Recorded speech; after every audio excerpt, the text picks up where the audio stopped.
All right, welcome to the Pedigo Family Zoo. I'm Abraham. I thought I'd just record a quick video, at least I hope it's quick, about talking about reading when you're not a good reader. I was not a good reader. I'm still not a good reader. I read, but I sometimes it's a struggle. Just for a little background, I've got dyslexia. Hi, Diesel. How you doing? Can you read? Hmm? Do you know how to read? No? Okay. Get down. Get down, Diesel. No. Good boy. All right. Well, sorry. Diesel had to put his 2 cents in on all that. But like I was saying, I have dyslexia. I was not good in school. I have some issues with focus. I have trouble just staying on topic. I'm a welder fabricator now. I don't read much. I read blueprints, that's numbers and shapes and pictures. It works much better for me than reading words, but lately I've found that it is something I want to get better at. Something I want to make a hobby of mine because there's just a whole world of things that I would like to I'd like to be privy to or like to take a part in that are word based and reading based. Because for me, I'm a visual learner. If I can see it, I can usually replicate it, or if I see it, I'll usually remember it. So I struggle with the written format a lot, and I feel like that a lot of people do these days. And I feel like when I was getting into reading, I looked up YouTube videos, and the advice I was seeing just didn't help me all that much because a lot of the people making YouTube videos about books are typically of the reading oriented already. They can already read well, they know it, they love it, and that's great. But for a guy like me who just I reading was terrible. I hated it in school. I barely ever finished any of the books they gave me because I couldn't keep up with the pace they were making me do. And now that I'm an adult, I have a different outlook on it, and I wanted to share some of the things that worked for me. So let's just jump into it. I got a handful of tactics, and I'll tell you what worked for me to start. So, what worked for me was having the book with me all the time. So I woke up, the book was in my bedroom. I went to work, the book was with me. I came back from work, book was with me. Book followed me around all day. Now that was something I can't remember who told me that, but that wasn't on YouTube. Somebody just mentioned to keep that book with you. So what I ended up doing was getting a book bag. I think at first I was using a satchel, like a computer bag, and I was just keeping the book in there, and I was carrying that computer bag with me every day, all day long. So I always had the book somewhat accessible to me. So break time rolled around, I could pop the book out and read for 15, 20 minutes and then put it away. Uh, Lunchtime rolled around, 20, 30 minutes, just read and eat, obviously. Put it away, and then say I had to go to the doctor's office. It was there. I could read it while I was waiting for the doctor.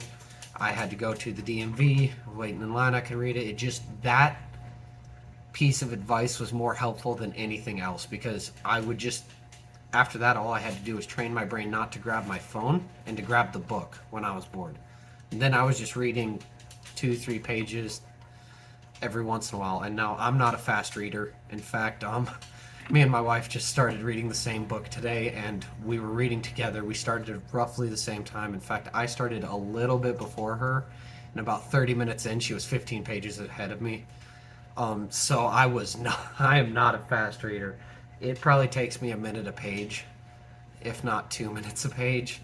And I read that slowly because I will not comprehend it if I read any faster. So I know myself, and that's something you're just going to have to figure out. If it doesn't feel like you're flipping through pages fast, don't worry about it. Just read, understand what's going on, and then turn the page. In fact, if that's something you're self-conscious about, I wouldn't recommend buddy reading or getting into a book club yet because you're going to be realizing just how fast some people can read, and that's not you, and that's not me for sure. Diesel, come on, don't. What are you doing? Okay. Well, no, get down, good boy. All right, but yeah, that would be the first tactic. Keep that book with you. If it just needs to stay in the car, then it stays in the car. It's with you. You can go grab it whenever you want. If you decide to carry a backpack like I do, Like I need migraine medication and stuff, so it's kind of nice for me to have a bag where I can keep all that. So it works great for me.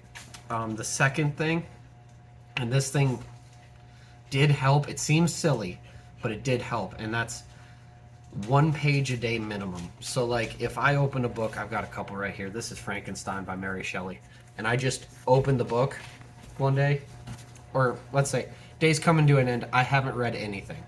I need to open that book and I need to read 1 page, just this 1 page, not front and back, just the 1 page, and then I can put it down. I can go to bed. Boom, 1 page a day. If you do 1 page a day, might take you a while to get through one book, but I guarantee you're going to be reading more than 1 page in no time. But that worked for me because I would read. What would happen is the first day I pick up a book, I'd read for 3 hours. I'd set it down. I wouldn't touch it for a week. So how I counteracted that is I would read for 3 hours that first day, and then I would be like, okay, don't have 3 hours to spend on that. And then I read a page, and then I read another page. And then say day 3 comes around, and I have an hour to read as many pages as I can read in an hour. It's probably not that impressive. It's probably close to like 10, maybe 20. So like that's just get in the cycle of picking that thing up once a day at the minimum. And if you can do more than 1 page when you sit down to read the 1 page, keep going. Don't stop it. If you've got the time, just read. Just enjoy it. You know, this isn't something you're doing for work, school, none of that. Pick up the book and enjoy it. If you're not enjoying the book, my next thing is just put it down. Tyr, what do you have? Tyr, come. What do you have? Okay. I think Tyr found a piece of plastic. Okay. Anyway, if the book is boring, stop it, Tyr. If the book is boring, stop reading it. If you thought it would be really good, say you picked up, just in this case, Frankenstein, and you thought it'd be really good, and then you get through part of it and you're like, what is this? I can't even, the words aren't even making it to my brain. I'm so bored. Put it down. Just leave your bookmark in it, put it down, put it on the shelf, grab a book that actually is exciting. Like move on to the next book. If you're finding that nonfiction, just you keep putting books on the shelf, not finishing them with nonfiction, try fiction. If you finally finish a book and then you're like, okay, I want to try this one again, go back to it. You can always go back to the books. That's something I never thought of as a kid. When I started a book, I wanted to finish it. And sometimes that's what derailed me from reading. So if you pick up a book, it's not what you thought. That happens to me with a lot of classic literature, like Shakespeare. I put those down a lot. But I'll eventually make my way through them segment at a time. It's not worth derailing yourself just because you didn't finish the book. So go ahead, don't finish the book, put it on the shelf, go back to it later. You can always go back to it later, or you can never touch it again because you hated it so much. Who cares? They're just books, you know. If you're renting from a library, just maybe write down the page number so that you have something to go back to if you ever want to reread it. But honestly, it doesn't matter. You're not writing an essay. You're just reading it for fun, so who cares? That's big. I didn't do that a lot because I started in on a series, and I knew that if I was going to get to the next book of the series, I just had to slug my way through that book to get to the next book in the series.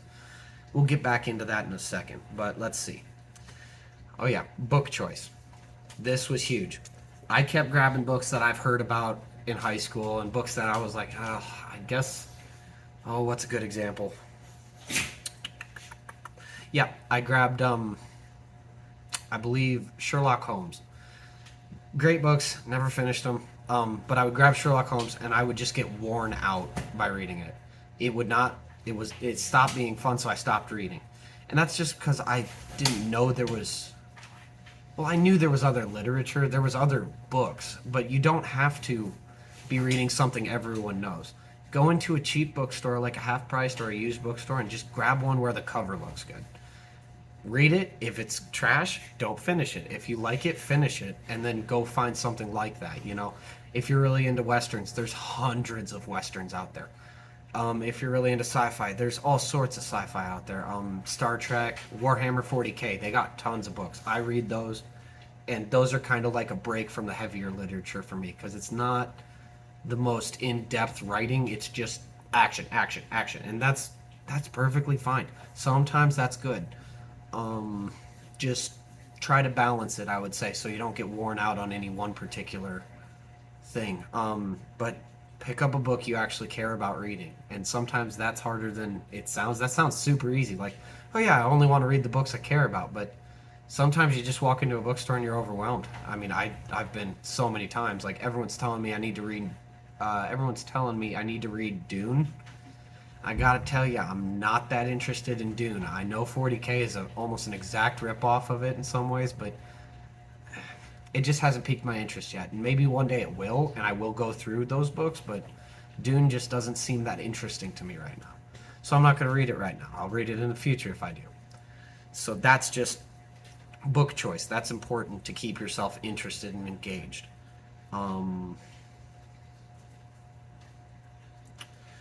Yeah, that's pretty much it for what I've done in my experience to get me reading again. And it's just keep that book with you, 1 page a day minimum, and keep the books interesting. And and if you don't like the book, put it down. Like I got a bookshelf right here. Here's a book I actually ended up not finishing. It's Jury, The People versus Juan Corona by Victor Valesano. Valesano. I don't know how to say it, but here it is. It was a good book, written pretty well. However, it's courtroom drama. It's a true story, but it's kind of framed in a jury box where they're going over the evidence for a serial killer, and it gets really bogged down in the details, which is probably a reason some people like it, but it's a little too much for me. I got really bored with it, so I had to put it down, and I actually ended up picking a Stephen King novel, and I read that over this. But I might go back to this. As you can see, my bookmark's still in there. So it's just one of those things. If you don't like it or it's not holding your attention and you feel like you're about to stop reading, grab a different book. Who cares? I mean, end of the day, it's you reading for fun. Nothing else. So, here's some other tactics that I've heard have worked for other people. I'd never tried them because I didn't need to. However, buddy reading. If you're not really worried about how fast you read and you just need somebody to keep you on the reading track, find a friend, girlfriend, wife, whatever. Read 50 Shades of Grey if they make you. I might be doing that soon. But they'll just keep you on it because you're going to want to talk to them about that book. So you're going to want to have somebody holding you accountable for reading. And that doesn't sound like that big of a deal, but in the back of your mind, you'll be like, okay, I need to read because I haven't read in like 2 days and I know I'm falling behind. But only if you're not self-conscious about how fast you read because, yeah, like I said, me and my wife just started Fault in Our Stars and she was kicking the crap out of me in speed. So, yeah, I'm not really self-conscious about it, but, like, it does not always feel good when you're like, okay, I just finished 5 pages and she's up 20 now because she's just a quicker reader. She's very smart, and I'm just here. Let's see. Setting goals. Some people will be like, okay, this has 600 pages. I can read that in a month. That aspect doesn't work for me because life gets in the way a lot, so it's like, okay, well, I know about a 300-page novel will take me a week, maybe a week and a half to read if I'm on it.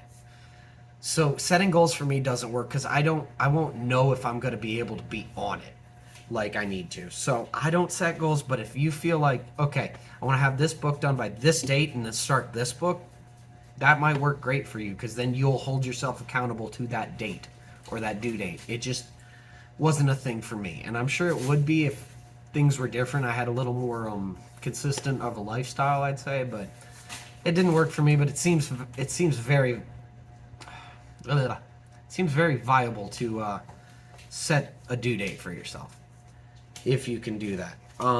Let's see. And then the other thing that I didn't do personally, but it makes a lot of sense to me, set a time, an hour, like during your day, set aside an hour to just reading.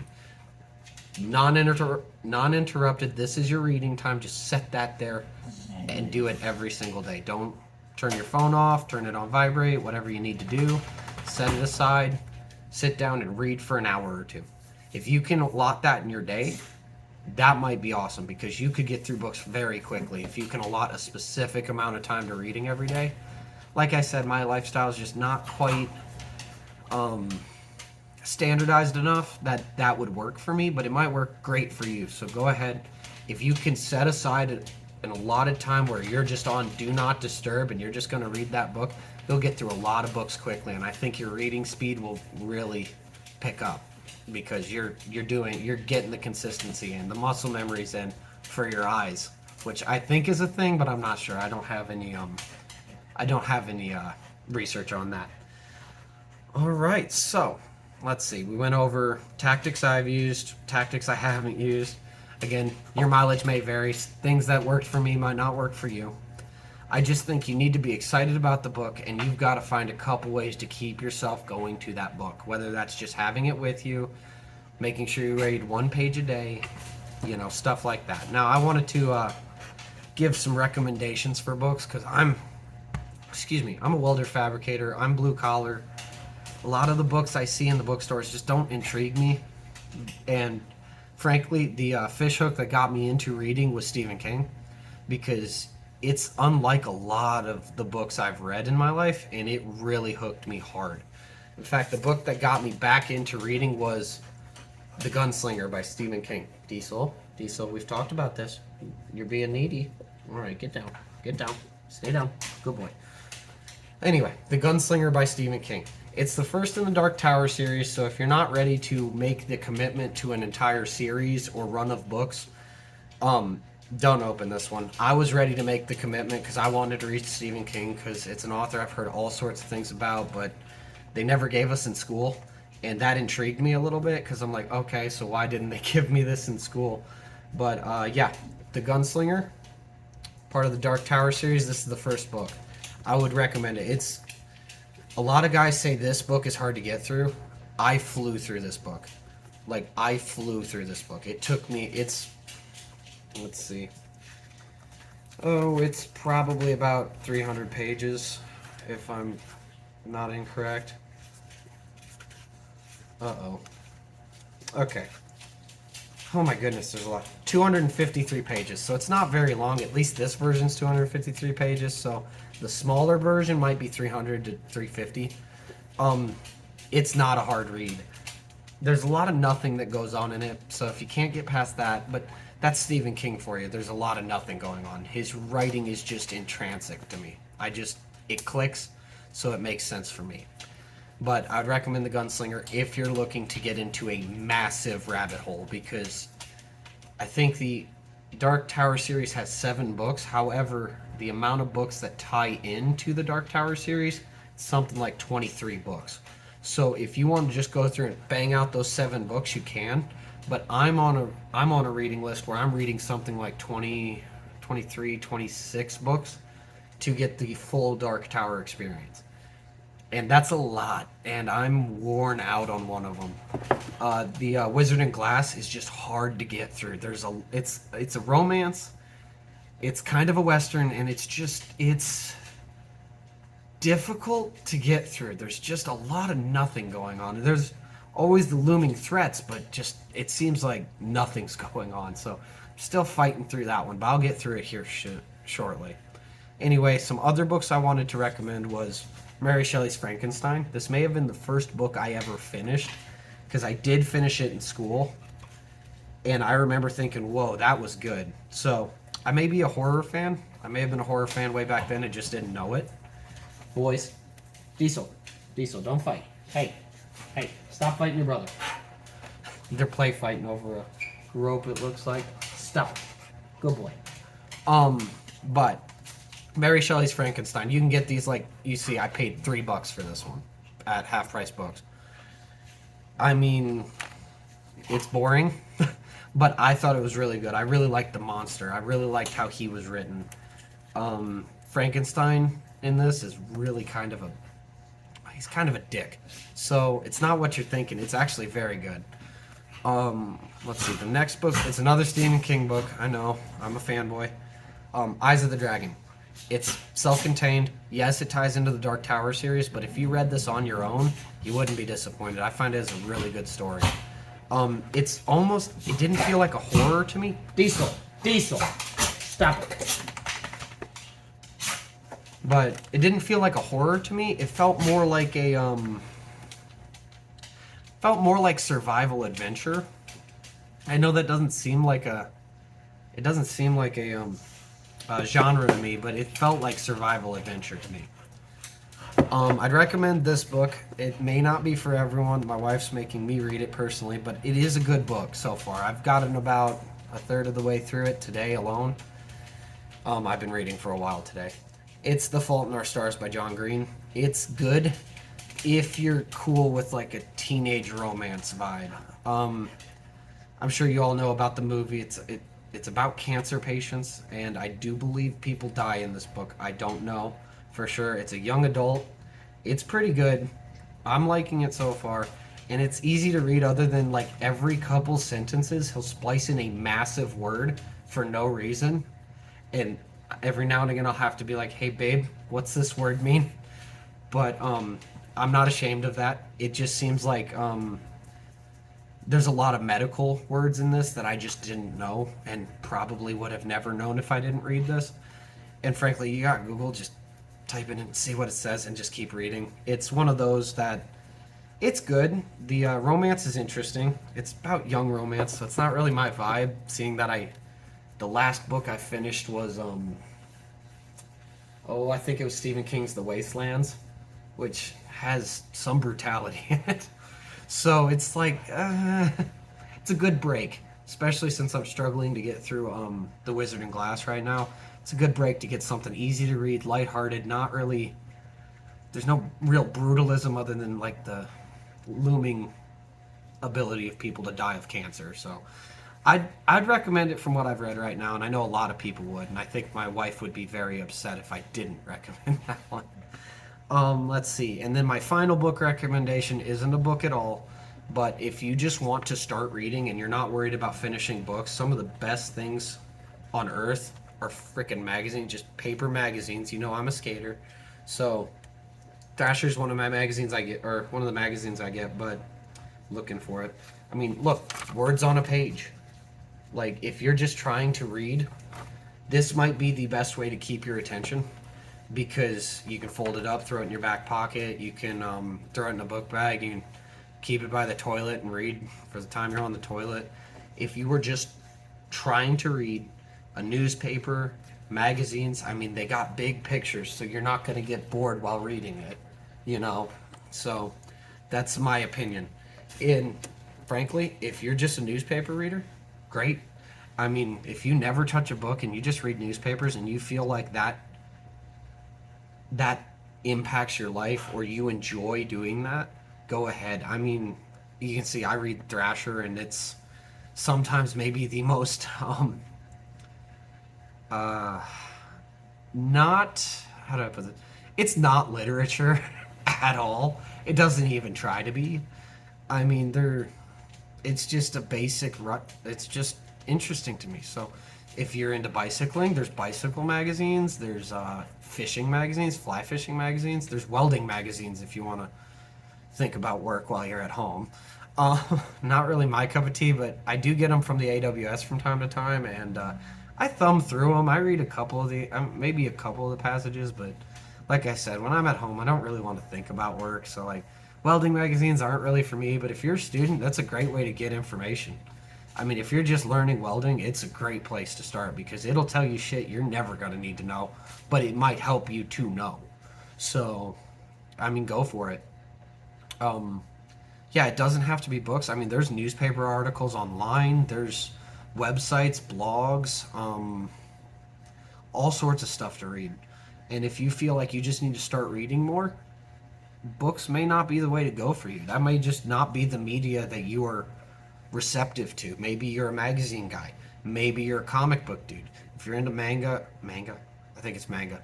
If you're into manga or comic books, like, that's great, because that's still a form of reading. There's just pictures. Who cares? It's still reading, you know? I'm never going to fault somebody for that. Now, if you're having trouble with your eyes just getting the words into your brain and you cannot make your eyes work, or if you have like blindness or something like that, audiobooks are not cheating. Okay? Look, I know people are like, well, you don't read an audiobook. Yeah, you don't, but who gives a shit? Who cares? I've gotten through so many audiobooks. I've probably gone through, I want to say 30 to 35 audiobooks, and in a quarter of the time it takes me to finish something like maybe a quarter of the time it takes me to finish 3 books. Like, audiobooks are great, and frankly, if you listen to the audiobook and you comprehended everything and you remembered everything, it's just as good as reading the book. Who cares? Who cares if you just went the audiobook route? I had Audible for a long time, but I just stopped doing it because I wasn't listening to it as much as $15 a month really was worth to me. So, but if you have trouble reading, just get the audiobook version. Almost every single book that's coming out today and has come out is probably on an Audible platform of some sort. Now, Audible's got a lot of books, so you'll probably find it there, but you might need to go to some other places. I think Heritage for the Blind is where yeah, because, okay, so when I was a wee lad, not so long ago, Frankenstein, I could not get my eyes to read it. Could not do it. And it was due for school, so I went on YouTube, and a Heritage for the Blind recording on YouTube was how I digested Frankenstein the first time. I could not read it. My dyslexia was killing me. The words were small on that little trade paperback I got. Or I don't think this is a trade paperback. But the words were tiny on this thing. I mean, I could not get my eyes to keep the letters straight. You see what I'm saying? So I listened to a Heritage for the Blind recording of Frankenstein, and that's how I was first introduced to that. I since have went back and read it, but I would never have read it if it wasn't for that Heritage of the Blind recording. And I understand they make those audiobooks for the blind, but it was free on YouTube, so little dyslexic me just listened to it as opposed to pretty much as opposed to reading it like I was supposed to for school. But it just didn't, I couldn't do it. So as opposed to just faking my way through that class and failing it, I listened to it and I got a decent grade. It was probably like a B or a C in English, but that's pretty much that. I'm not going to fault you for going audiobook route. And frankly, if audiobooks make you or help you get the stories into your head, who cares? I mean, you can listen to a Stephen King audiobook, and that's, in my opinion, just as good as reading it. Now, if you're focused on reading it, just bear with it, guys. It's hard. There's a lot of people out there that just don't read because reading's not easy, So, good luck. I know you'll get it. It's not going to be a problem for you, but just my 3 suggestions. Get something interesting to read. 1 page a day, and keep it with you at all times in case you get a chance to read it. Those are the 3 things. Interesting to read, 1 page a day, and keep it with you. If you do that, I guarantee you'll get through at least 1 or 2 books like that. Then you'll find something that works better because, that worked for me. It's not going to work for you. But if you do those 3 things, it's hard to say that you won't get through that book. Even if it's a 360-page book, you read 1 page a day, a year later, it'll be done. That book will be finished a year later. And I know damn well you're not going to spend a whole year reading 1 page a day. There's going to be one time where you're reading a page and you're like, holy cow, and you just start flipping and you get through 5-6 pages in a night. And if that's what it takes, that's what it takes. Like I said, I read probably about 1 page every 2 minutes, or a page a minute, or a page every 2 minutes.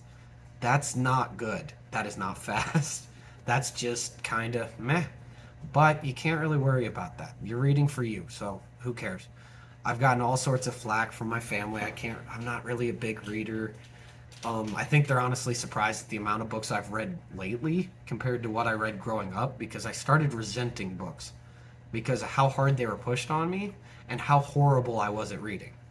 So I started resenting books very badly. In fact, there were times where, I know with The Great Gatsby specifically, my teacher gave me the book, I didn't even open it.